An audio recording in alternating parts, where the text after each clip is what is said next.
we have in the studio with us brother Soail. Assalamu alaikum, brother. Why don't you tell us a little bit about yourself? I was born in Tanzania, 26 January 1991. I did a diploma in Association of Business Executive. Then I opened my own shop. I used to sell mobile phones, and I had come to Qom for ziyarat, and that was the first time that I came to know that there is a country called Iran and Qom and Mashhad and everything. Oh wow. Then once I went back, I got a job in Mohammed Enterprises Limited. It's one of the big companies in Dar es Salaam. So I worked over there for around 10 months because I was struggling to come to Qom for studies. What is it that sparked this interest about like learning about Islam or coming here to study? Learning about Islam, I was born a Shia, but I couldn't really understand Shiism and therefore wanted to become a Sunni. Oh really? Yeah. To be specific, what part of it that you had a problem with, and then which? Like everything, like tawassul and imams, and it was not that much clear. Like, did you have back home a lot of Sunni friends? yeah, but not that much. But then I don't know how, like Allah Himself helped me out those times. And before becoming a Sunni, it's like there was this thing that happened to me, that before going to where you want to go, at least try to know where you are right now, so that even if you change, you know where you are going. So then I think one of my friends suggested me 2 books to read. One of them was Peshawar Nights and Al-Murajat. In my whole life, I remember these 2 are the first book that I read without images. Without images, oh yeah. good. I normally don't read any books that are out of comics, only comics. How was Peshawar Nights for you? It was good, but still doubtful. So I went to buy Sahih Bukhari 10 volumes to check out the references and stuff. And that's when somehow I felt that I'm actually on the right path, and that's how I continued my journey. And when I came to Qom, there was a different feeling. I went to Mashhad, I came to Qom for ziyarat, but Qom was something different. It was like a heaven in itself. And so you came to Qom back then when you were having doubts at that time about Shiism? After I had completed. I had completed my doubts. What was the reason that I had to come over here that I couldn't get in my country is the mimbar, pulpit. What do you mean?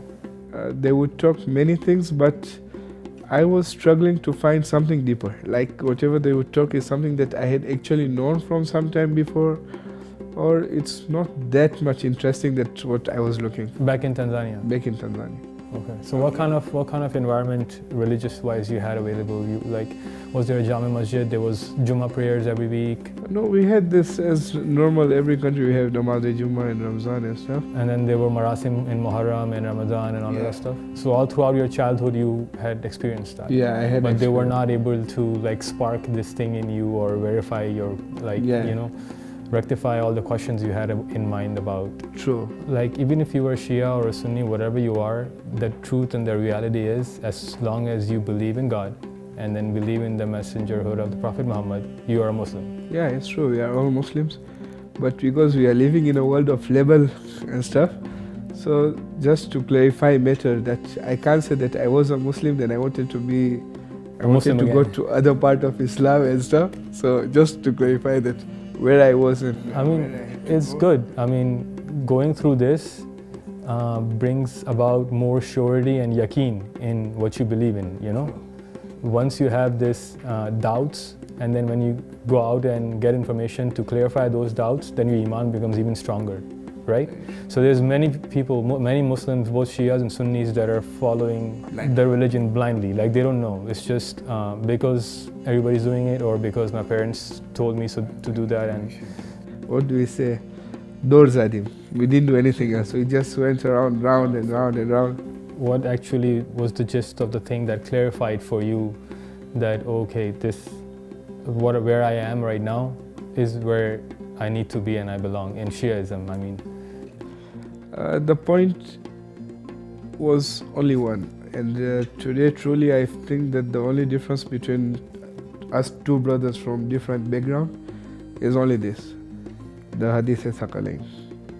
There is nothing apart from it. It's only this hadith. You hold this hadith the right hand side, you might go the right way. You hold it on the left hand side, you might go on the way that you might not be sure it's right or wrong. So you are given two ways where a person has to find which way is the right way and follow it. Are your thoughts on Islamic Pulse? Actually, the videos are very nice. Here I do see the videos almost maybe roughly thrice or 4 times a week. Whenever I'm scrolling to through my Telegram, I can see there's some new posts coming up and stuff. And today, one of the biggest enemies that we have in this world of ours, it's the worldview that is created from media. And the only way to attack media is with media. Through media. It's like everyone has followed Islam into their own thoughts. They have taken Islam not ideologically, but the way they think Islam is. Yeah, if you look and if we look into it, it's not really everybody's fault.